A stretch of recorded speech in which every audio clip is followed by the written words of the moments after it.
அரசர் ஒருவர் ஆசையாக குரங்கு ஒன்றை வளர்த்து வந்தார். அந்த குரங்கும் அவருடன் அன்பாக இருந்தது. ஒரு நாள் ராஜா அரண்மனை தோட்டத்தை சுற்றி பார்க்கப் போகும்போது குரங்கையும் கூடவே கூட்டிச் சென்றார். செல்லும் வழியில் முட்புதரில் பாம்பு ஒன்று இருந்தது.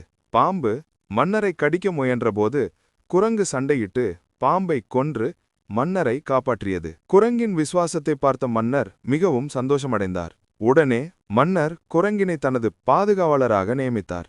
இந்த முடிவை கேட்ட மந்திரிகள் அனைவரும் திகைத்து நின்றனர்.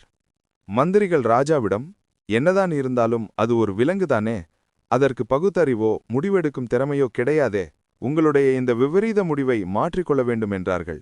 ராஜா இதனை கேட்கிறதா இல்லை. அன்று முதல் ராஜா எங்கே சென்றாலும் குரங்கும் கூடவே செல்லும்.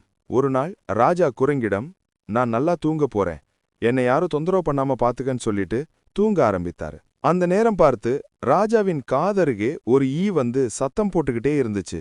குரங்கு எவ்வளவு ஓட்டியும் ஈ அங்கிருந்து ஓடவில்லை. குரங்குக்கு கோபம் தாங்கவில்லை. அது ராஜாவோட அரிவாளை கையில் எடுத்து, இந்த முறை ஈ வந்தால் ஒரே போடாக போட்டுவிட வேண்டியதுதான் என்று முடிவு செய்தது. நடப்பது எதுவும் அறியாத ராஜா நிம்மதியாக தூங்கிக் கொண்டிருந்தார். இந்த தடவை ராஜாவின் கழுத்துக்கு நேராக ஈ பறந்து கொண்டிருந்தது. அரிவாளுடன் தயாராக இருந்த குரங்கு ஈயை பார்த்து ஒரே போடாக போட்டது.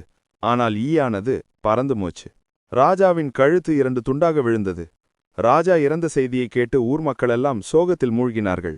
புத்திசாலியான எதிரியை விட முட்டாளான தோழனே மிகவும் ஆபத்தானவன்.